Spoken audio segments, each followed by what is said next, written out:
I know, right? 9:37 at the night. It is, man. And you know what I'm saying? I need to get a drink too, bro. I was asleep All right, most of the day. Man, man, I'll tell you, I dude. came from work and man, I sat on this couch and I was done. I didn't even like, you know how you get in, you might Yeah. grab something to drink, go to the bathroom or something like that from the ride coming from work. And then I sat on the couch and then I was all I remember was sleep. My girlfriend came in and she was talking to me and then she was sitting on my lap talking to me and I was like and then we had some stuff going on. Um council you know, me and Steve had some stuff with the team stuff to Oh, do. oh I yeah, that's missed right. Yeah, you guys started those. yeah, and then I missed like 26 minutes of it because I was asleep. So but I mean I was Oh man, tired. man, No, it's just that hey, you catching up, bro. I had that bowling trip, man, and I was just man, I don't know. I was just recuperating. So what's going on, everybody? I know there's two people in here watching. This is another late night tech talk. I know me and Joe was talking about it before that we were going to do it every Tuesday. Sorry to be so late, but the reschedule of the fishing channel had Kayak Kevin on there. So if they didn't have it, then it would have been earlier. So I mean, it is what it is. So today we're gonna be talking about. Well, shoot, I'm going fishing for snakehead tomorrow. I got all my stuff Man, I on. mean, everybody's catching them now. So I'm going tomorrow. I've made that conclusion that I am going, and I am going to throw chatterbaits, yeah, swim bait. Yeah, I think that's about it. Maybe I get lucky, throw a honker, and catch them. I would love to have a I nice. tell you what, I wouldn't throw it past it, man. I would try it at least. Throw some top water and see what happens. Have lower expectations, but it'd be nice to get some top water action this early. I mean, I could throw a spook or a Livingston, one of the Livingston wake baits Yeah. and stuff like that. And jerk bait were really good too. So I'm bound to catch anything right now. So Yeah, the fire's hot, man. The bite's hot right now for just about anything because everybody's waking up. Every species. It's so time. I want to go over something. As a matter of fact, I'm gonna pull this up. So our teammate Adam Kerrigan from Kerrigan Fishing on YouTube did a really good video on how to make your own battery box. It's Yeah, extremely he did. good. I really like that video. I'm gonna pull it up and put it in the chat, and you guys need to go take a look at it. It's really good. So you guys that's using your own battery box is not waterproof. What he did could help you out a lot, or give you an idea of what you can do yourself. Uh, very very informative video. So I'll as soon as I pull this up on Facebook, I'll put the link into the chat and make sure you guys go look at it and get some ideas or something. Or you actually did take the idea. He put it out there for everybody to Yeah. succeed. So and then he's got something else coming. So make sure you go like and subscribe to Kerrigan Fishing on YouTube because what he's got going on, I might want to follow. So that's some very good tech. So I had a Yeah, for discussion. sure. Adam's he's got some. You can tell he's a tinkerer, and he's got some DIY stuff that's he does some good stuff. Like that box, he used a closed cell foam. He replaced what the box comes with, which is an open cell foam, and it makes it more rigid in there. That's really smart. He did some good stuff in that. Yeah, and I was looking at it and I was like, man, I didn't think about the foam, but I know me. I mean, Yeah, you got options. You can use the other option to do with that besides the foam, too, in a box is what's that? The great stuff, the filler. You know, the one they use for palm foam and stuff like that. That it you can spray it and then it fills the gaps. I right, think it's right. called the great stuff. I use it. I use that one for like if I'm Yep. creating a background for a like a terrarium or something like that. I'll take that and spray it on there, and then cut it off. Oh yeah. Yeah, it works pretty good. It floats, but man, that stuff. Nobody one time he cut stuff out, but what he did was phenomenal. So yeah. That spray stuff too. That what's good about that stuff. Most of that's closed cell too, so it seals up. It won't absorb water and moisture. So most of it anyway. Yeah, it won't.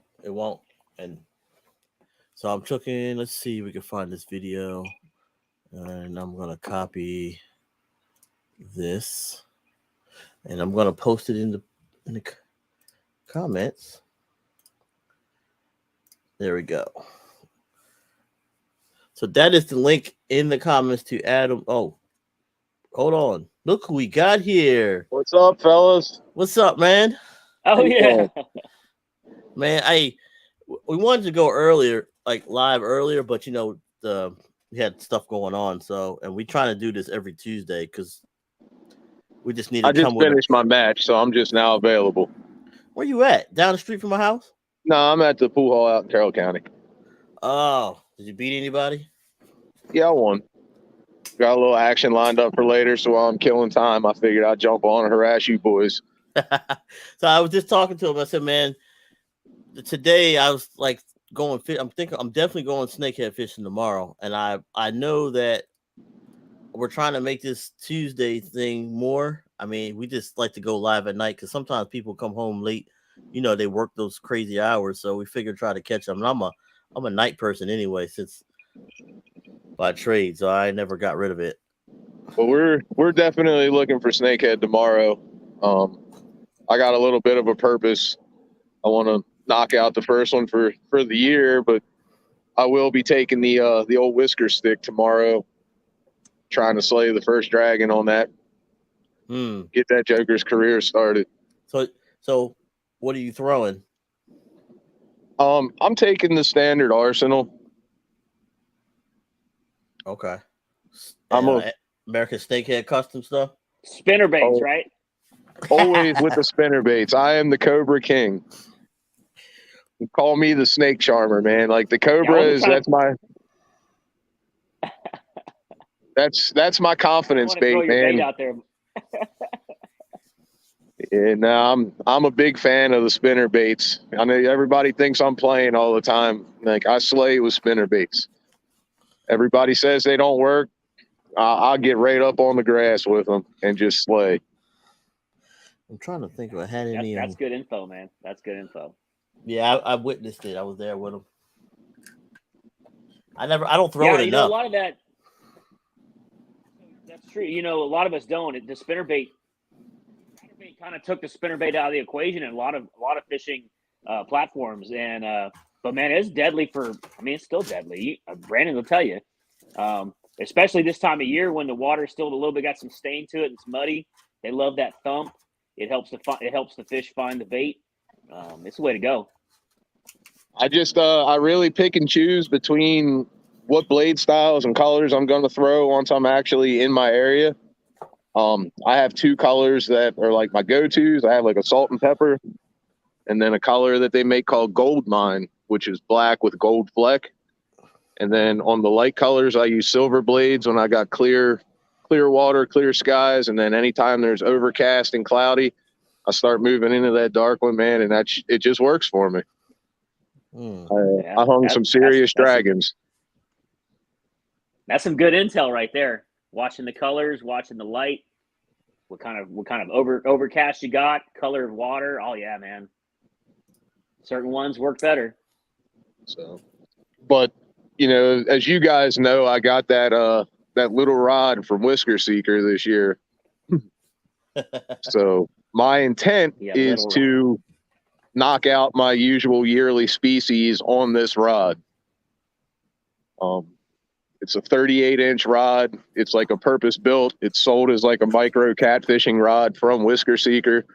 I chose to go with a spinning one, and I am going to use it for everything. That's kind of one of your kind of season goals, to catch all different species on one rod. Yeah. Yeah, that's cool. Yeah, I do random things like that. Like every year I pick something like, hey, this is what I'm going to do this year, you know? Yeah. That's cool. So I was telling Joe, man, I said I'm gonna take a stab at it when I get off work, man. I think I'm gonna pull the bike out tonight and put it on charger. So when I get up in the morning, I could fly to work and fly back for work and get in my car when I get home because it'll already be packed and then head to my spot. Because my thing is I'm probably gonna throw some jerk baits. I'm gonna try my Cobra that Trong had made me last year, and see how that works. I need to throw it a little more, and I Yeah, you might get do. lucky. I might get lucky with my hunker. You going to the fishbowl? It's really not a fishbowl. It ain't as easy as everybody thinks. Oh, it's easy. I call it a training ground, but then, man, I'm telling you, there's some times that I've been out there and I have not that I've gotten skunked. Nah, I'm just messing with you. You know that. No, I know, but I'm I saying like a lot of people think, oh, you catch every time you throw something out there, you're gonna catch something, and it's not as easy what you think it is, because man, there's been times out there that I've seen them and they didn't do nothing, and there's been plenty of times I got there and got skunked. I thought long and hard. I picked it up and put it down several times, but I am going to take my frog rod with me. I would. And one spot where we're going, there's a decent possibility I could hang my first frog snake of the year. I'm going to be hopeful. Yeah. And yeah, right before you came on, Rashawn and I were talking about, I was like, if I go out, and I haven't been out for snakes yet, but I'm going to probably in the next season once I get back home. I'm in Florida right now, but absolutely, I'm going to try something on top water just to see what happens. You got to try. Yeah. I got my binder. I like to take that binder because it's easy to tote a lot of gear around in a small package. But I do have my little pink mouse from Not the Berry Chanaday. I got my Frog King, and I even got a frog this year from Warren. Taylor Bass and Snakes frog. So I'm actually going to be doing a video on that, to be honest, because that frog is very, very good. I'm telling y'all, it's very well built. I looked at that thing, man, and I was like, yo, I was very impressed with who got his frog built. Dude, those frogs are dope. They're construction. Which one is that? Hold on, I think I got one around here somewhere. So I asked him early on what the fire color was going to be for this year, and he had a lot of good things to say about a color that I never usually pick. So I took one, but the size of that frog, the body composition's perfect. The size of it's not too small, it's not too big, it's a perfect size. Great hook gap. It is one of the nicer frogs on the market. It's going to be a toss-up. Like, I'm going to actually have anxiety trying to determine if I want to throw that or throw the Frog King. Yeah, the decisions, brother. I got a whole box of frogs, and I usually only throw a couple of them. Yeah, I throw two frogs primarily. When the Frog King came out last year, when Trong started selling those, man, I fell in love with those things. I like everything about them. They are a little on the big side, so you gotta work them right. But man, I hooked a lot of fish with those things. That's awesome. You got one, Rashawn? You got to show us all what you got? There we go. All right. So we pull this out. This kind of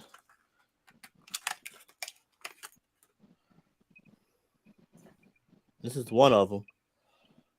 That's not the one I'm throwing. Are you talking about this one? The one with the lumpy sides. The long one? The long one? Nope. I'm out right now, so I don't have it readily available. He's got the other one that's got the like the skirt legs. Oh, got the dots on the side. Yeah, I don't know if I have that somewhere. It's about the size of a leopard frog. Yeah, somebody just asked. He said, "What's the goal for March?" Man, I know my goal for March is to shoot, man, I'm trying to catch double digit. I'm really trying to beat big snake. That's the goal for March. Yeah. So I brought snake. some stuff. I want to go over. So right now I've been testing this out for my filming on my GoPro. So, and it has worked pretty good. So I've been using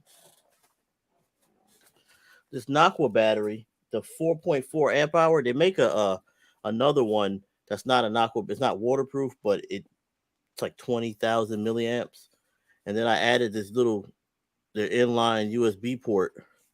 I just strap it to my side and use my GoPro with the pass-through door and continuous filming, so you won't miss anything at all. I mean, this thing is pretty light because it's got the little Velcro, and you could just run it through the one in the size of your belt if you have a belt, and then I'll probably do a video on. I'll do a video. How long? So power seems to be an easy fix nowadays. We're all figuring that part out. I think the memory is what's still going to stump me. Is how many SD cards do you bring, Rashawn? All right, so when I'm filming, and I'm not being lazy because I'm always lazy. My GoPro has a 256 gigabyte memory card in it, and that in every single one of them, it's in all my Hero, both my Hero 9s, my Hero 10, and my Max. So when I'm using that, I don't have any problems. I don't go anything lower than that. It's just do you switch out a lot throughout the day? I haven't switched out a lot. So once I have a specific memory card for each GoPro, I won't swap it out for anything. And then once I'm done with it, I finish everything and I take everything off, I'll format it back to that memory card again for another day of recording, just to make sure. You got to use the extreme disc. The scan disc is the best. I have the Sony Evo one that I have got from somebody, and I haven't had problems with that either. Because I know a lot of people saying they've been having problems with recording with their memory cards. Yeah. So go ahead, Brent. So you know what happened to me last year? I mean, I caught my PB snakehead. Had the entire thing on film. By luck, I never catch hookups because I don't let mine run all the time. Yeah. And I caught my PB last year. The entire thing was on film. One of the biggest topwater blowups I've had all year. Hype it up, get real excited, go home to pull the footage, and it's all gone. Like just card is just not working, can't be read. Yeah, I've had that error. Yeah. So I tried that, and that's one of the main reasons why I have the big memory cards and the power hooked up constantly, because if I'm running it continuously, now some people run it in loops and stuff like that. I just let it run. I know it's a pain if I want to film, it's a pain in the ass to go through with editing, but you don't miss anything. Now, I like to film in 4K because if you do get a blow up, you can zoom in and it won't look as bad as it is on like 10, 7, lower. Yeah, it's too distorted. It's too distorted. So, but either way you go, when you blow it up anyway, it gets a little distorted. So 4K is nice or better, and that's just me. I mean, I had Steve would tell you, there's been times, man, that I had a lot of problems with my GoPro, but now that I master it, a lot of it has to do with your power source. So those of you guys that's all watching, if you want to use a power source, Anchor on Amazon has a small 10,000 mAh battery. It's not waterproof. You can make it waterproof, but I just put it in my wader pocket with the cord running out and it run. It's so clean coming off, because if you have those battery packs hooked up that's not clean and it spikes up and down, I've noticed it causes an error in your GoPro.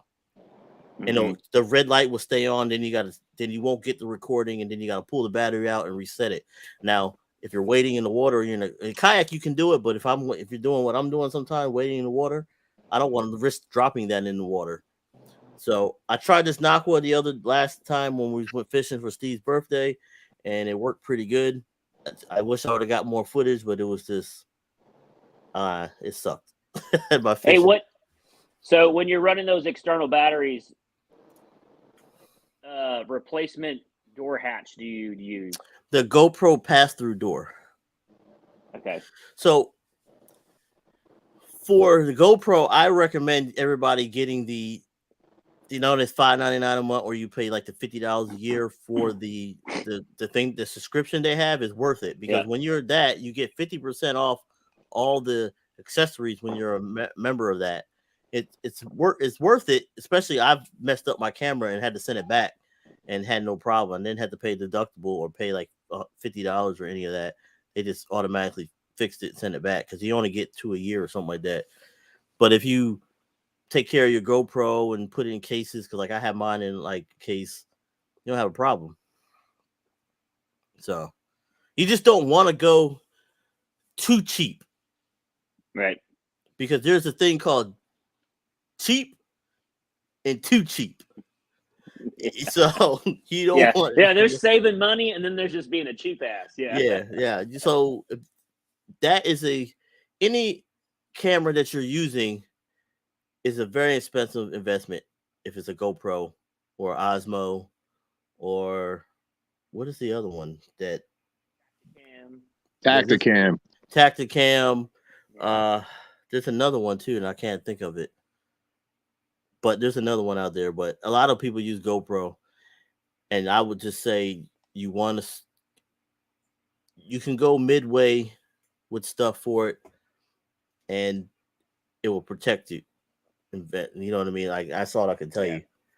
Now when you use the pass-through door, it takes the waterproof away from the GoPro, right? Completely. Yeah. Because it has a cord and stuff, so you can't go in the water with it and have it in there. I use it on my hat and the cord. I run it through the back, and then I try to keep it out of the way, because you want to get good shots. It's not like we have a professional cameraman out there when we're fishing. Then we don't have to worry about none of that. Hopefully, as a Legion, we get that far. You know what I mean? We all three of us are out there catching fish, and we got somebody videotaping us someday. But as of right now, GoPro. Now, you can set up on a tripod behind you. I've done that before. But then again, you want to be careful, because you don't want nobody to see your spot, because next thing you know it, you're going to have everybody and their mama out there. So, just what it is. Right, Brandon? You can go to my spot. I'll tell everybody where I fish. You just got to catch the fish is the question. That's right. So, another thing that's how I am. That's how I am, man. Everybody knows where I fish. I'm like the mayor of that spot. They call me the mayor. And you know what? I used to travel so far. I came up fishing on Mattawoman, and on a good day, that's 2.5 hours from my house. And I'd drag all my stuff down there. I'd fish. I'd run all around, do all the things. And man, I just started beating a lot of the local places. Like, there's a reason people know about them, and like I do some of my best work out of one of the most popular places in the area where people say you can't catch fish. And yeah, especially when we're talking about snakeheads, I think I can compete. I don't care if anybody's fishing in the same spots I am for snakehead with me, because I just don't think that it's disrupting anything that I want to do. What I don't think I can compete with is if a bow fisherman came through there the night before. That would change some things. But you can't protect it from that anymore anyway. So, right. I'm gonna tell you, man, bow fishing has been around longer than rod and reel and spear fishing.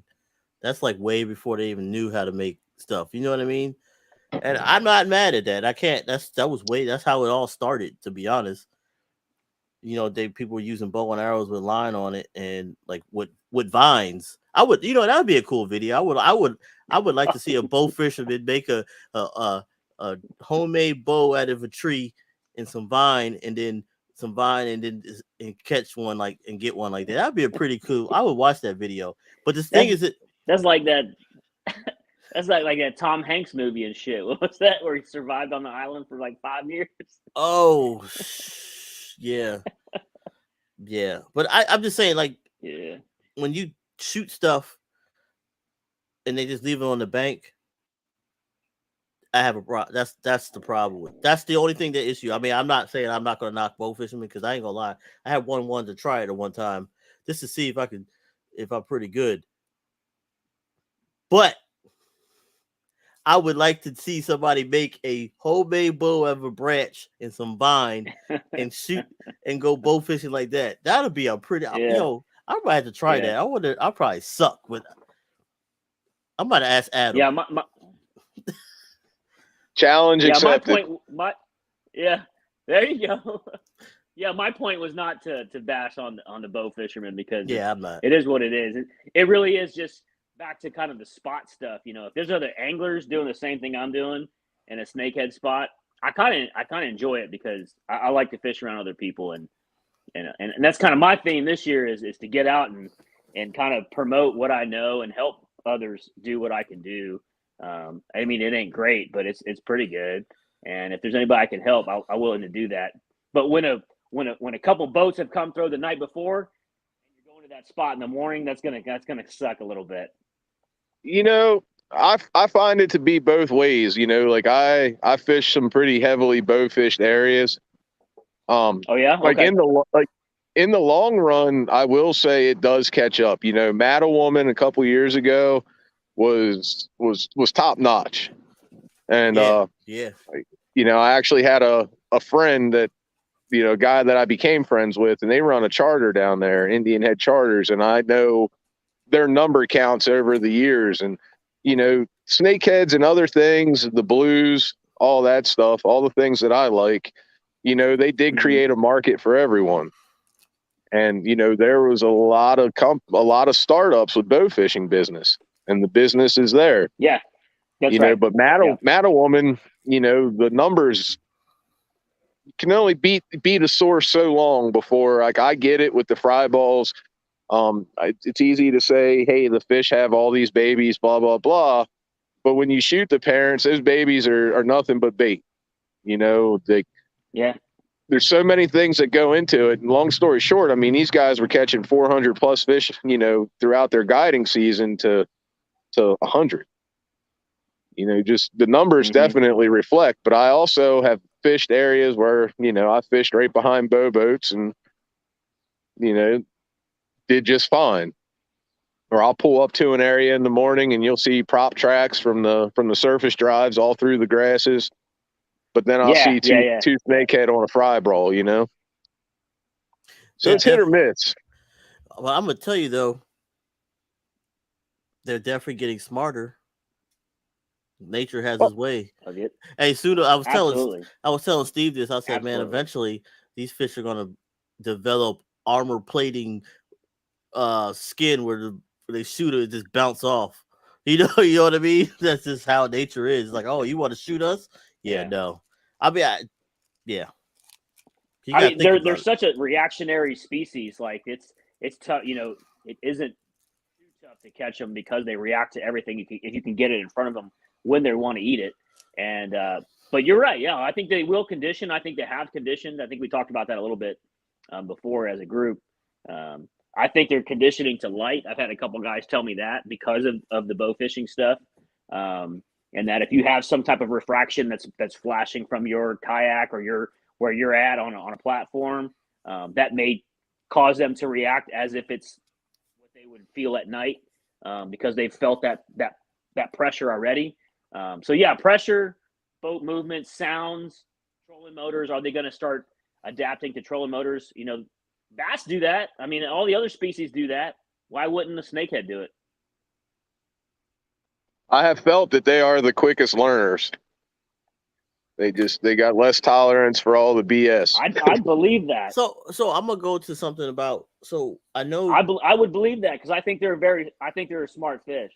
So I was told that Kaz and them had they had snakehead somewhere, and they threw one lure out and they caught the snakehead, and then I tried to throw it again, and they didn't hit that same color lure. But when they changed the color lure, and I have done this before, and I know it works, they hit that lure because of the color, and then when they tried it again with another different color, same lure. I mean, same lure again. They didn't hit it, but when you did change the color again, they hit it. And I've noticed that with frog fishing, like not frog fishing because it's a little different, but like with certain lures, they've hit a specific color and then they didn't hit that specific color because they picked up on it. So I noticed that they are smart as shit. They had to be smart if they were like, oh, waiting for you to catch them, and then when you get in the boat, they're already scanning because they're always looking at you when their eyes is going around trying to figure out, I'm gonna go down through your drive hole, or you know what I'm saying, or go out this way. So and if you have watched plenty of Steve's videos, you'll see how they freak out. I've had one man they be trying to get away once they get in the kayak. So it's like they're planning. I wonder what they be thinking sometimes. So I don't know, man. If they jumping through little holes in people's fish tanks, and they have them as pets in over other countries and stuff like that, they know. So yeah, I agree with both you guys' comments. I think they're a very intelligent species. I just think they're going to adapt and they're going to continue to adapt. And my only kind of notes on it this past year, man, after I think the second spawn of fry balls, you couldn't catch a snake in my area. They were just so pressured with people throwing at their fry balls that they just weren't hitting them anymore.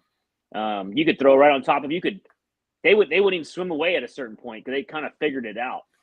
But the first two kind of fry ball spawns that happened early in the year, they were demolishing anything you put in a fry ball. But the third and fourth one, no, nothing. So I tend to agree with you. I fish a pretty popular area. I'll have to get with you sometime and show you the video, Joe. I pulled into this cove one morning, and it was just, I've never seen anything like it. It was just fry. And all you could hear were the snakes just hitting stuff in every direction. It was the most insane thing I've ever seen. And, I threw a frog, and like as soon as something would touch the water, it would just get pounded. And it was great. And fry stayed in that area consistently throughout the year.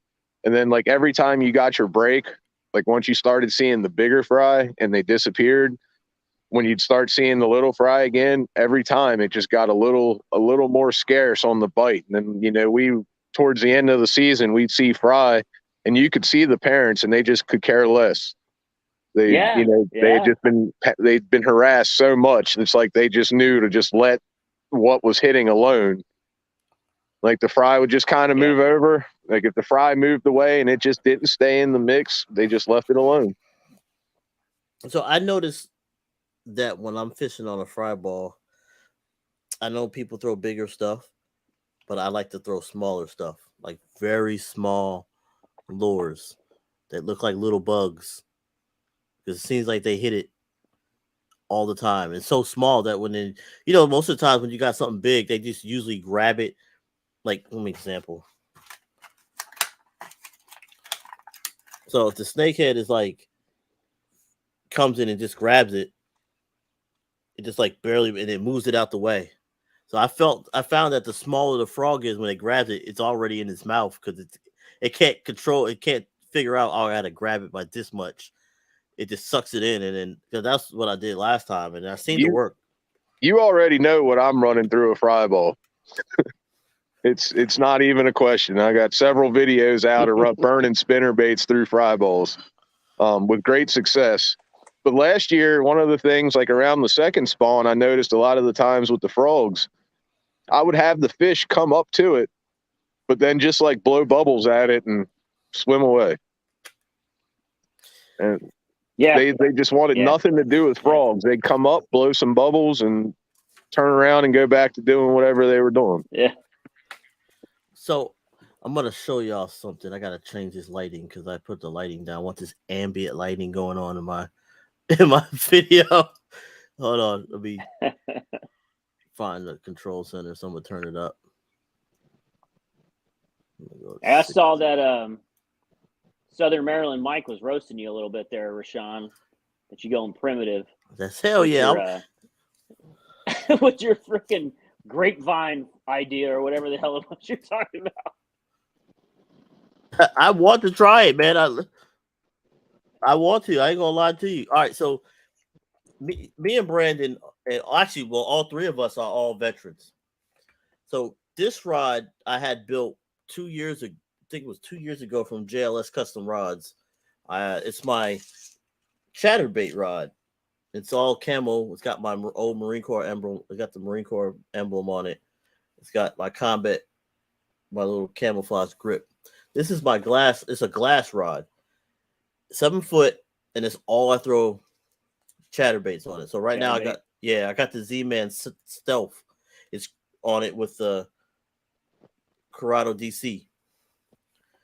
Actually, I got the wrong reel for this because I got the wrong line on here because it's 65-pound braid, and I tied on the wrong chatterbait one day, and I don't need all that.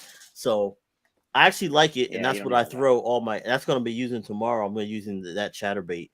I own every chatterbait probably ever that was ever made, like on the market and off the market.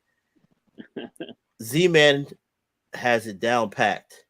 I don't like the movement of some chatterbaits with the little snap ring with the split ring on it because sometimes they don't move the way it is. I've looked at them, and I mean, I catch fish on them. They still have their own unique movement, but that chatterbait with the Z-Man is like, man, I don't know. And then I'm a Blade Waker fan, so that's like the only two that I had. Now in Japan, there's no patent, so they have it automatically like the Z-Man. They can't do nothing about it. So a lot of Japan stuff is well built. So shameless plug. Have you tried a broadsword from Invasive Lures? No. Look who came in. Oh, there's Adam. What's up, man? How's it going, guys? So Adam, I was talking when I started the video off. I started with about your box you made. I actually posted in the comment about your video. Well, I got to test it out today. What? Yeah. So how many people are streaming right now? Did. 9. I think it might be more than that. It doesn't tell me everything. So yeah, the impetus for the box build, there's a video up for it on my channel, is I got myself a new ride. I picked up an Old Town Autopilot 136. So it's got the built-in trolling motor with the spot lock and all that other good stuff. So I needed a mobile power supply, and today was the first chance that I had to actually get it out on the water, and it was good. You catch anything? Say again? You catch anything? I wasn't really trying. I was just out there trying to figure out how the controls work, but like the water was really, really low and super cold and dead. But yeah, nothing was going on out there. I was on Elk River. You guys ever fish there? Yes. Yes, one time. Yeah. No, I haven't yet. Yeah, I mean, like you got a shot at some bass, like maybe late April, and there are certain spots where you can get into where there's pretty decent snakehead populations. But this time of year, unless you're like going after catfish or carp or whatever, that wasn't what I was out there for today. I just wanted to see if the battery would overheat. I wanted to learn the controls a little bit, and man, it's crazy. Like I haven't had a trolling motor on a kayak ever before. Not paddling is the weirdest thing in the world. It just takes you wherever. Oh, you want to go over there? Yeah, let's go over there. It's it's really, really nice. Yeah. That's fantastic, man. Good, congratulations, dude. Because I hate when people say game changer, but that shit's a game changer. It really is, man. Like I was messing around with the spot lock, and like, I mean, literally, like the 136. There's a handheld remote that controls the Minn Kota onboard trolling motor, and it's literally push button. Like, boop, everything stops. Your boat comes to a halt. Trolling motor, like it's sitting there like a robot, just kind of doing the like figuring out what direction to go. And once you're on that point, like, bam, you don't move. It's awesome. It's awesome. Still. So how did battery life go? So I was out for like about an hour and a half, 2 hours. It's a 100 amp hour battery that I'm running the trolling motor with. When I started out, I was at 13.6 volts. By the time I was done, having run it full bore with spot lock on pretty much the entire time, I was at 13.4 volts. Yeah, I lost 0.2. You didn't do nothing. Yeah. Yeah. It's still full charged. Yeah. Yeah. That's great, man. That's great. That's great. You're gonna kill him this year. I really hope so. Like the plan is to try to get out again Friday, to a better spot and actually, put some things to work. I got some stuff I want to try. So Adam, somebody commented on my page because he did. Well, not somebody. Justin Sellers says, "Congratulations, welcome to the Autopilot group." Thank you. I am very pleased to be here. Hey, well, when it comes to kayaks, I'll still be paddling along trying to catch up to you guys. Well, that's actually that's the one thing that I don't want to say I was bummed about, right? But like the top speed, because the little remote tells you it's got a GPS in it, right? It has to for spot lock, so it gives you a read of how fast you're going. And I think the fastest I hit was like 4.1 miles an hour, full bore. Yeah, and I mean that's a reasonable expectation. 4 to 5 mile an hour seems to be about where you're at. Yeah, I definitely wasn't throwing a wake, but like it, whatever, man. It could be doing 2. If I don't have to paddle, I'm good. I'll see you all from the boat. Right on. Yeah, I was gonna say, like, I know we're probably never gonna convert Brandon over from what he's got going on, because I think what he's got going on is just so much fun. He's not gonna give that up. But yeah, anything more, 5-6 miles per hour. I don't know if you want to go much faster on a kayak. In my opinion, it's just throwing up too much splash at that point. It's not made for that. So it is what it is. That's really fast. That's really cool. Yeah, it's pretty neat. I will say this though, I will acknowledge publicly that I did maybe one of the dumbest things that I've done. I got out to the water and realized that I didn't bring my paddle. All right, so I went anyway. I trusted all of it. We talked about that. So we talked about that. So Adam made the mistake, but you still want to bring your paddle just in case that motor fails and you got to paddle 25 million miles back. Otherwise, you're gonna be getting out of the water and you're gonna be like, the little boards when you learn how to swim and you hold on and you kick your feet. You're gonna be your motor for your kayak. And again, I mean, like I'm out there with the battery pack that was untested. I've never been on this particular platform before. I'd never used the remote control. There was, and I'm not kidding you. There was one moment where I got hung up a little bit. I got a little too skinny, and they advertised the 136. Oh, it'll operate in 6 inches of water. Well, that's not true. I told you, hey. So I told you, Adam, but Tommy said that Adam, you can tow Brandon in his kayak. You know what, Brandon? Honestly, like we're both good sized dudes, right? I've never been more comfortable on a platform. I can't do a pirouette, but I feel like if I learned how to do one, I could do it on this boat and not worry about falling over. Oh, for sure. I mean, that's the beauty of my. Adam. Go ahead, Joe. I'm sorry. I was just gonna have Adam tell everybody else what you came from. Oh, I came from an Ascend H12. What are you on now? Because that's a big deal. Yeah. So I've had all kinds of watercraft. I mean, I've had bass boats. I've had, you name it, canoes, yada yada yada. The boat that I've been fishing out of for the past couple years, the one that got me back into, kayak angling, was an Ascend H12, which again, no complaints, man. No complaints at all. As skinny water boats go, like, especially if you're somebody who's built like I am, the H12 is about as good as it gets. And for the money, it's solid, reliable, modifiable. There is a video up on my channel of mods that I did make to the H12 to make it like I put in a casting deck on it. I had a wheel set up. I had everything. I'm not giving up that boat. I'm never giving up that boat. But I'll tell the truth. I mean, like when it comes to, competition, if you're going to be out there, doing tournaments, something like an Ascend H12, which is a pure like paddle scenario. It's kind of a hybrid between a canoe and a kayak. It's not going to get you to where the fish are all the time. And, somebody else being a little bit more mobile than you are, or having the ability to fish with their hands, like while they're in transit from one place to another, that could be the difference between winning and losing.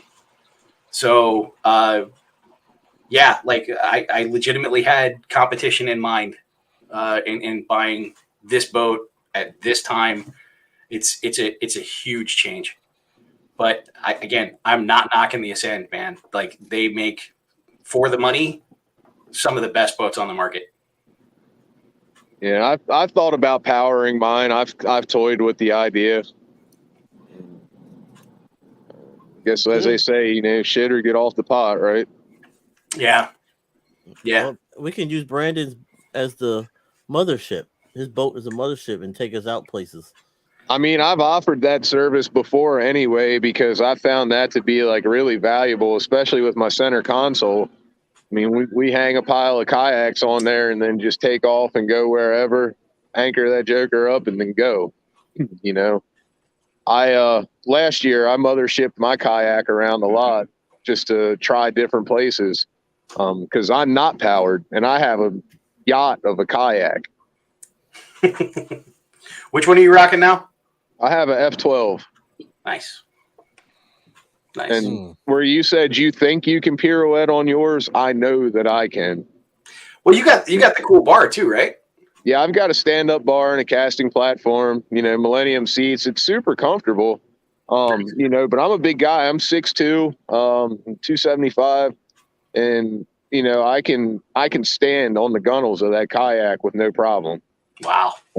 Several people got to watch me use it as a diving platform last year to go get my GoPro out of the bottom of the river. Did you get it? I did. Nice. But when it was time to get back on the kayak, there was no land. So it was really just try and haul yourself up on it, which I did. And it loved it. It barely leaned. Like it's a beast of a kayak, but all you guys with motors, I'm going to be playing catch up for sure. Cause it's a lot to paddle around. Yeah. But I can also stand up and walk around when I get bored. So that's nice. Just having that real estate to comfortably be able to move around, change your angles, change your approach. All of it. Yeah. So I thought long and hard, we always talk about like being successful with tournaments and stuff. And, like for me being a bigger guy, but for the other big factor for me is my injuries. I was injured in Afghanistan. That's why I've always preferred my boats. I had room, but, like when I decided to finally buy a kayak, that's why I wound up with the F12. That extra room and that comfort is a big factor in being able to put the time in and do the things you need to do to get the results. Yeah, absolutely. That's a huge point to kind of and we don't need to get into it tonight, but that's what we were talking about it a couple nights ago when we were talking about the comparisons when you're putting these tournaments up on a boat, on a kayak. There are some differences as far as landing fish from a boat platform than there is from a kayak, and then handling the fish on a kayak because it's such a smaller platform. All those things can be variables and change different standards for different people. But absolutely, like as I got older, Brandon, to your point, having a motorized kayak versus me just paddling or pedaling changed a lot on how I felt at the end of the day, just because of how old I got and some of my injuries and things of that nature. So, it's all about what you can afford, obviously, but what you can enjoy as well. And where it became it wasn't enjoyable for me to go out on a kayak when I had to paddle every time because it was just so much working against the wind and things like that. So again, motorizing and making things more efficient for you while you're on the water, regardless of your platform, is always, plus for me. 100%. The spot lock, that was the part that was killing me, is like dealing with current for the longest time. Like, and by the way, for anybody who's out there looking for ideas, if you have a kayak trolley on your boat, you can go down to Lowe's or Home Depot and you can buy one of those 7-foot or 8-foot long green garden spikes. They're like $7 or $8, right? Pick one up and stick it in one of your rod holders. That's like the least expensive kayak anchor you're ever going to use. Just stick it right through the ring on the trolley, or figure out some other way to anchor yourself. I mean, I was always trying to come up with ways to be able to stay on a spot once I got there.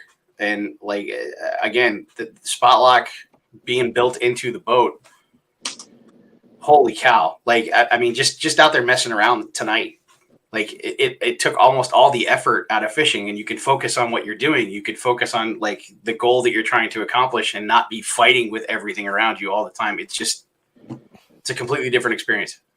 So, all right, got some comments on here. So one, Tommy being funny, he said, Adam and Justin can be Uber for kayaks, because Justin said he was towing 3 kayaks the last time he was out in his autopilot. Now, and then he gave us a tech question. He said, "What are your guys' thoughts on the new prototype Teckle Frog? I was one of the lucky 10 to win one."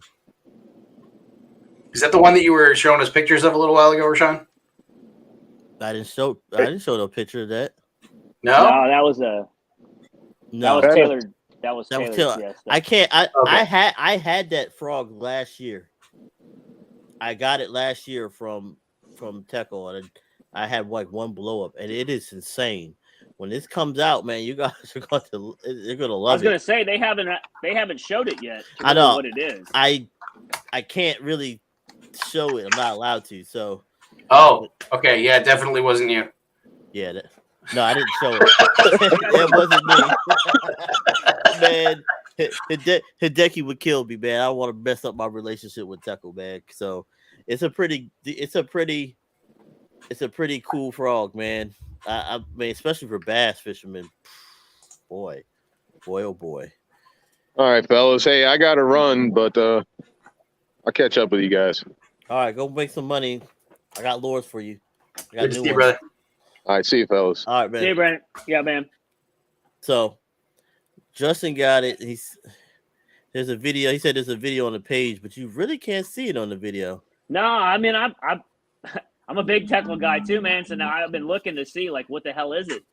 They've got some teaser videos out there that are really cool. They look like previews from the Hollywood scene, but they ain't letting out what the difference is. Because I had talked to him about it, and I was like, well, can I thought I saw the video. He's like, no, don't let it out yet. So it works. I'm going to bring it tomorrow, and I'm going to throw it and see. I already know what it does last year. But Adam would tell you about Teckle stuff. Me and him, we had a little video. He was at one side, and I was on the other side. It was good times. And Tommy was down, I think, on the other side of Adam. Last year was a pretty good day. It was funny. We had good times though. How many times are you gonna go to that well? Man, it was just fun. But no, I'm never gonna forget that, because so let me tell you, I had to fish, and then when I got to fish, Adam is over there in the bushes on the other side, because there's like a good bunch of bushes between us. He's filming me like, yeah, look at this. He just lost his fish. Remember when it took off? It's insane. Yeah, I was throwing the sprinkler, right? And it took the back end off my sprinkler. Yeah. That was a good day. It was a great day for you. It was. What's up, Grant? It was a good day. So, man, I'm telling you, I was watching. So I don't know if you guys was watching. I was watching. I seen Grant Anastasia's on here. I was watching. That was one of the reasons why we didn't go earlier, because they had their rescheduled Kayak Kevin. I watched every video of Kayak Kevin when he's fishing the bridge, and man, I can't wait. Yeah, I can't wait, bro. I can't wait. I really wanted to just be like, I don't want to go to work anymore and just fish every day. Yeah. That inshore bite, man, and that salt bite, you man. I'm gonna tell you right now that the Virginia boys, I ain't there with them because I'm in Florida, but they going out this weekend. Yeah, see, and I can't even go because I got to be in Delaware. I might not be in Delaware. So I'm going to probably lose some street cred here, but not, being a Delmarva native. My striper game is not that strong. I mean, I've caught them, I've targeted them, right? But are you guys tracking that mamas are coming in right about now? The mullet have started to show up. So, yeah. So a lot of that scene, it's really easy. You're a smart enough fisherman to know that the bait fish start moving up. So all the bait fish, whatever bait fish you can think of in all of the regions on the coast, are starting to come inward. And that just brings in all your predator fish that we all like to catch. So stripers, reds, trout. It's all starting. And everybody's getting the itch. It's just going to be a free-for-all. And I know I'm itching for it, and I can't fish for them yet. But man, I'm just thinking to myself because my buddy hit me up. He was like, man, come down to South Carolina. Because, last year I was frog fishing reds with the tackle. Yeah. Man, I'm telling you, I haven't caught a bull red yet, but I've caught some up to that size on a frog. And catching a bull red on a frog. Now I see my buddy was throwing a spook. I was determined to catch it on a frog, and it worked. That is probably one of the greatest. It's just different because their mouths are underneath, so when they're coming up, it's just like this, and they wake it. Yeah. So if you catch a snake, a redfish on a frog, boy, it's that one feeling to be like, yeah, I got to put the crown on. You know what I mean? Yeah, and so I've never caught it on a frog, but I've caught them on topwater, and the difference is we get so used to a topwater bite from a freshwater fish, which is usually on gear setup that's drag tightened down. So you set the hook and then you're bringing the fish to you. That's not happening in the inshore with a redfish. He's going the other direction because you're using different type of gear for that. So it's fantastic. It's a fantastic time. So everybody's fishing. So let's talk about that. I used my JDM version of the SLX DC because it's saltwater rated, and I was using it for a red, and it was locked. The drag was locked down. I mean, there's nothing I forgot to loosen up a little bit. No matter how locked down it is, and that red hits that, it's gonna destroy your drag. I had to replace my drag after that one going, and then every time it would hit, it would automatically pull when it locked down. Yeah. So that's when I went to a bigger size reel. When I was down there, I had Amazon ship me a damn Cast King Royal Legend 200, and I was catching reds on that, and it worked pretty good. So I can't wait to get to the tunnel, but I don't want to go down there and do a video because then everybody and mama's going to be down there, and then I know some other people are going to be like, "Why you do that?" Yes, spot blower. I'm looking red. I'm more so ready for. I actually got this toadfish rod that I got. It's like 511. I got from Toadfish, and it's designed just for sheephead, and I can't wait to catch some sheep's head. That is not catching tog and sheephead. Sheep's head is like. You gotta have skill. I don't care what you say. Yeah, because it ain't easy. Yeah, I'm not very good. I'm not good at it at all. I've watched the guys that are good at it. We've got a dude down here, Chris Doe. He showed us up one day when we were fishing last year, and just how methodical he was around posts and poles and structure to catch those fish. Yeah, that's a whole different game. I haven't figured that one out yet. I'm working on it though. Yeah, maybe that should be my goal. So this is one of my setups, one of my reels that I got. It's a 13 fishing, the salt version. Hey, speaking of 13, I saw it. I don't know where I saw it. One of the videos recently we put out from the Legion. You were holding up, was it your toadfish rod with your 13 matching? But your line, dude, man, you got to do something with that line. That line didn't match. It all the colors matched, and then you had like fucking like yellow line on that shit or something. You gotta get the Daiwa Grand J8 in the really lovely shade of blue. Yeah. He's doing it. What's he Man, doing? He's going to get it right now. Yeah, he's pissed off now. But yeah, what happens when you start getting into really all the gear stuff and you start to get all matchy, bougie, and all that stuff? I forgot to throw that out on him earlier. You need to get some of that blue green. No, you see this orange line. You see this orange to match. No, you see this orange on and your the teal. you have a third. But you held up one of Fish's rods. They have like that teal colored rod. Yeah, I had that, and I have that one rod. That one, the 13 has an almost matching reel to that teal color. Yeah, I have it. I have like the a teal line. You don't have No a teal line. You have like yellow line or something. It's all messed been, up. Yeah, but it was that. Yeah, well. I was messing with you, man. I'm just messing with you. I don't know. I think I got it like cheap. See, you guys were talking about gear during the last live, and I always see like Rashawn shows up at the site, and he's got I got my new rod, I got my new reel, and he's showing off his toadfish, and they're pretty. They're so pretty. They're lovely. He's walking out there with little works of art, right? And you know what? There's a little piece of me that's jealous, but there's also a little piece of me that says, what are you doing? Why? Why? You know what I mean? Like I think you were talking about this before, Joe. Like the average gear that somebody's going to buy, especially when it comes to snakehead fishing, right, is designed around largemouth bass, right? So the gears, the tensile strength, the materials that they're made out of, everything about it, right? Like they are not designed to catch the kind of fish that we are routinely catching. Like, going out there and spending $200, $300, $400, $500 on a reel, awesome if you can do it and you've got a reason to do it and there's something specific, or it makes you feel better or it gives you whatever it is. I'm never gonna be that guy that drops, that kind of dough. Yeah. So that my rod and reel can match. And again, I'm not knocking it. I'm not. I get it. No. Yeah, you're right.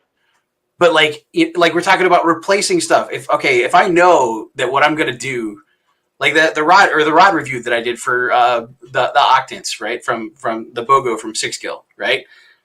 Like I think about everything in terms of Walmart.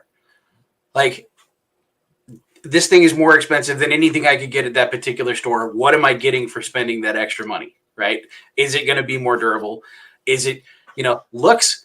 I've never been one to think about that, man. I've never been one to think about how cool my rod looks at all. And again, I'm not knocking it. It's not how. So Tommy just commented, he said, there's no such thing as average average gear when it comes to Rashawn. And this is coming from Tommy because Tommy's the same way. But we like shit. I'm going to tell you, a lot of this gear, the rods that I have that JLS built me, they don't look fancy. They're just regular rods because the rod, if I'm doing something on YouTube or something like that, I just wanted to stand out. Yeah. But you don't need a good looking rod. You can get them to build you a regular rod or buy a regular rod for it. It's still going to catch fish. So don't get into twisted. Everybody's like, oh, yeah. Now, I'm going to tell you that I like Toadfish rod because everything that you buy from Toadfish, they put 10 feet back of oysters to the coast. So that's one of the things why I like Toadfish. Yep. That I'm not saying this because I'm a brand ambassador, but they actually did that. That was one of the things I like. And it's not just rods. They got regular other stuff that you could use, not for fishing. They got like cutting boards and drinks and stuff like that. So I like to support companies that give back. Yeah. So they give back to the waterways. All of that what Adam said is absolutely true. Like I will contribute it to guys like Rashawn and him and I haven't hung out a lot, but I can tell you, like, it's that gear addiction is just part of the fishing addiction. And that's something that the industry and the marketing of all the gear tends to do to a guy sometimes. And some guys are more susceptible to it than others. But I will always fall back because I have a lot of the same expensive ass shit and matching gears and colors and all that other stuff. I got stuff that But I can tell you, does it it help me? Does it help me catch fish? I will never tell anyone that. I'll take a guy out with a Zebco and I'll put him on fish because I know that's what will catch fish. Because that fish could give two shits if it says Daiwa, Shimano, or Zebco. That fish don't care shit. 100%. Like you've probably seen all the guitars that I've had like hanging on the wall over time, right? I somebody will say, "Oh, did you pick up a new Les Paul? Did you pick up a new Fender? Whatever. What color was it?" No, that's the last thing you worry about. It's all about feel. It's all about functionality. It's all about comfort. You find the stuff that fits you, and if it turns out to be like hot pink, then you rock a hot pink guitar. That's all there is to it. Right? Because it's got the feel. It's got the sound that you're looking for, whatever. Or even now, you being a musician, and I play guitar too, there's a certain nostalgia about playing in a vintage instrument that will bring back, especially a vintage amp, because it has a different sound that you can't get in modern stuff. And I don't want to get off topic, but that's kind of where I shift you into the mindset of what Rashawn is doing. Like, oh, dude, I get that stuff. Yeah, I get it. Man. He gets into that stuff because he enjoys it, and it's an addiction too. Hey, whatever. I'm not here to yuck anybody's yums, as they say. No, but this right here. So I'm gonna go to it. I'm gonna give you an example. This right here is a Cast King setup. This thing is a 200 size reel, and this is a medium heavy, and you can, it's a heavy 7-foot fast action rod from Cast King. This setup is like $100. It's better than any Walmart brand. You can get it from Amazon. I wanted to try it out because everybody's like, "Oh, Cast King sucks," but I've never had a problem with it. But this is a bigger reel, and you see what I got on here, this big ass BKD with a Coach. I think this is a Coach jig head. Yeah, Coach jig head. So I'm actually what looking. Is that, bro? That's a BKD. Holy shit! This is what hey, it's a striper bait. Yep. This is what I brought with me. I went on Tommy's boat. I hope. Wait a minute. Yeah. Wait a minute. The word striper has come up multiple times during this discussion. Are we going to be banned from all the fishing boards in Maryland because we call them stripers? They are stripers.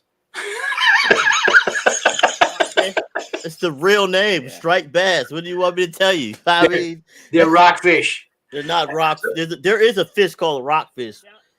I got you. Down here in Virginia, we tend to lean towards rock. Rock? We tend to lean. Well, we could just call them stripper fish. Everybody's like, "Oh, you got to catch those stripper fish?" Those are from Jersey.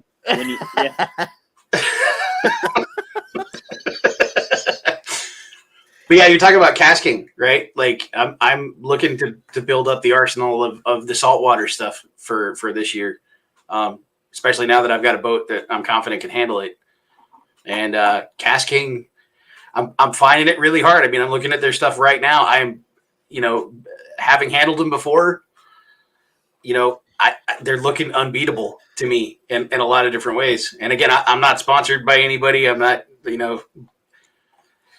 but as far as the features that I'm actually seeing, as far as the sizes, the options, the drag, carbon fiber washers, everything that you could want, like I'll spend $60, and the worst case scenario is, I'll drop it off the side of the boat, and okay, I lost $60, and I got a cool story, right? But they have something for that. So if you drop it offside if you drop it offside the boat, it's just hanging there. It's called a rod leash. You could make one or you could buy one.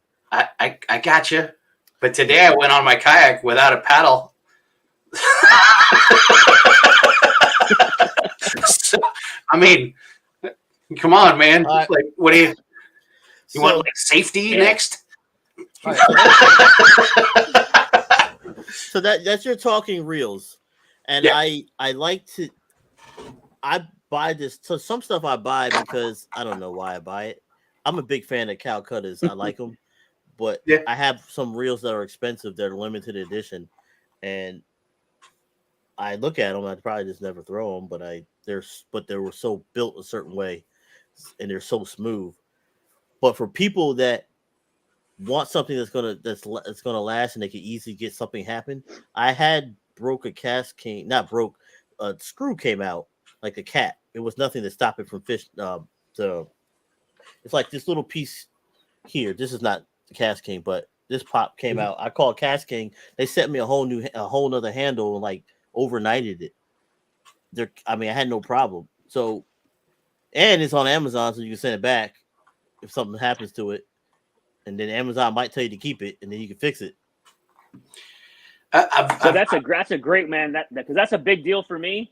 I'm gonna tell you this. So, out of all the expensive shit I've got, I can't stand dealing with Daiwa and Shimano and all those companies if I want a piece of gear replaced, if something like that were to happen, because it's such a pain in the ass. But those smaller companies, they tend to have a lot better customer service, and that holds a lot of water with me.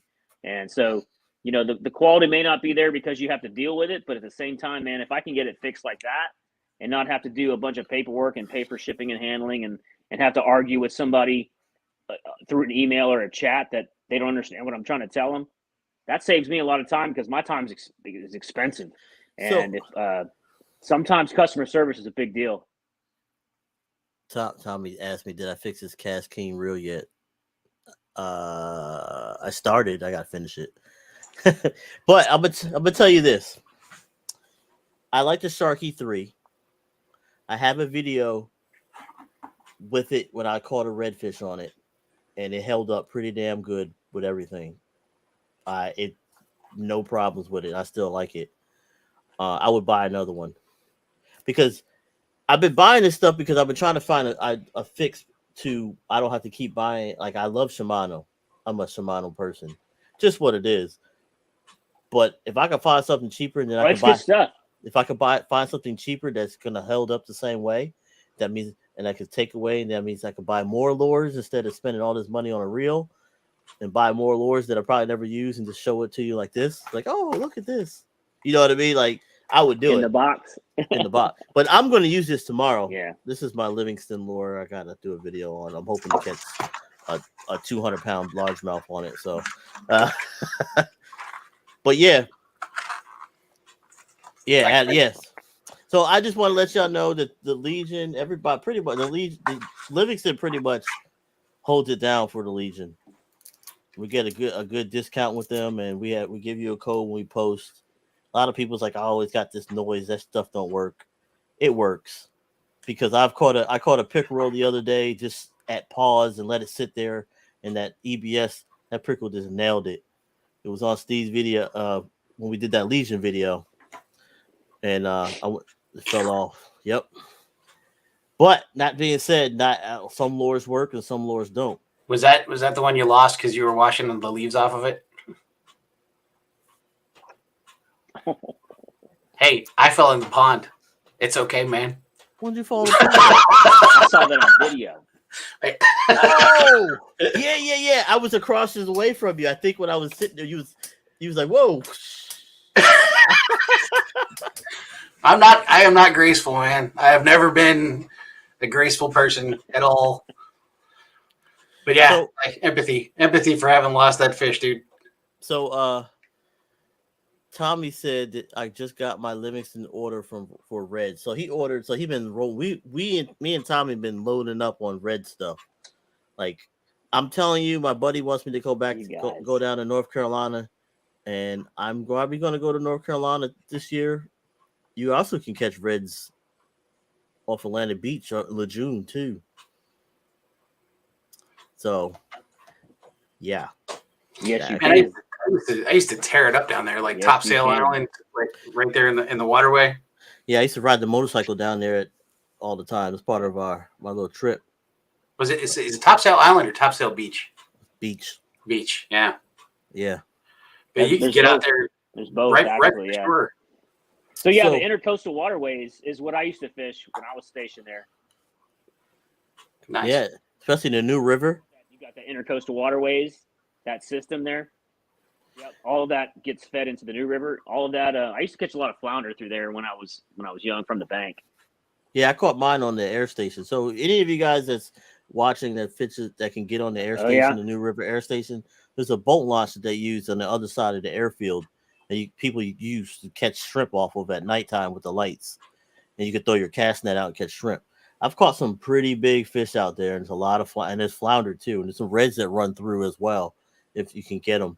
And then don't dangle too close because occasionally there's some alligators moving around out there too. So yeah, and they don't play. No, We man. need to set up a legions. We don't have to go that far. We can do that stuff in Virginia Beach and get really I bet good stuff, man. I know we want to do a trip, but hey, I'm down to doing. Oh wait, Tommy just posted Adams falling in a pond short video. Again, hey, that's a remake. I'm glad to be of service. Matter of fact, let me post that in the comments so they can go look at it. Okay, there you go. Let's make it a thing that lives forever, shall we? No, I was saying we could do that. I guess we could try to get an Airbnb, or we want to camp. We can camp at the other. I don't want to say this other spot yet. I don't want to say it period because I don't want to blow that spot up because that spot we want to keep the pressure down in there. But we could always do a camping trip. I'm down. I got this pretty cool power pack that I can bring into the tent now. You could power all of us up. Hey, what you should add to that power pack too is a way to charge it solar. It's in the works. It's in the works. See, I really don't. Thinking out loud there. So I don't want to talk about what I do for a living. But let's just say I know some people who know some things about emerging technologies, especially when it comes to energy storage and solar. So, like, there are some options that are out there that could be obtained. I just don't know how. If like it's one of those, is the squeeze going to be worth the juice questions? You know what I mean? Because like with solar stuff, or actually even with batteries now, like how much did an amp battery go for 2 or 3 years ago? The 100 amp hour, it was like $1,200. I think so. Yeah. So I mean, like if you look it up now, it's half that, right? So going out there and dropping, a ton of money on anything having to do with energy storage, rechargeability, 2 years from now, it'll be worth it'll cost less than half as much to get the same energy input. That's some good info, man. That's some good way to look at it. Yeah, you're absolutely right. You're absolutely right. Things get better and they get cheaper as they get more distribution. Yeah, absolutely. Yeah, I mean, even the 20 amp hour battery, right? Like, and I was checking all this stuff out, like in terms of temperature rating, in terms of onboard BMS, in terms of stability of output, and like maximum sustained current that you could have without running into issues. The batteries that you're getting now, from sources like Amazon for $100 are comparable to stuff that would have cost you, $300 or $400 even just last year. Yeah. So for that kind of stuff, like again, that's kind of like why I like the DIY thing and figuring out how this stuff works and putting things together is because you can always upgrade it yourself. Hey, Adam. Yeah. Tommy said, "Can you build an Ark Reactor?" So, it's funny. He might say yes. Yeah. It's funny. Like I kind of had this, computer's chirping at me. I'm sorry, but I used to joke about my dad, right? So my dad was really, really important to me, right? He was one of these guys, man, that like he didn't have like the technological training. He didn't have like a career in labor or anything like that. Like he was a manager of like stores, but he was one of these guys that could literally build anything with his hands.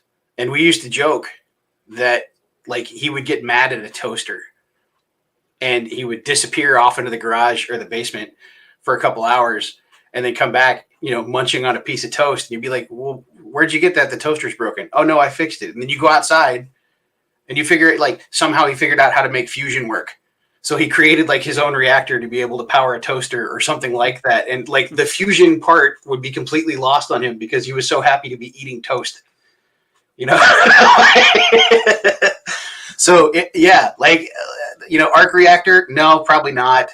But I'd probably build you a suit of armor so you could maybe get away from bad guys.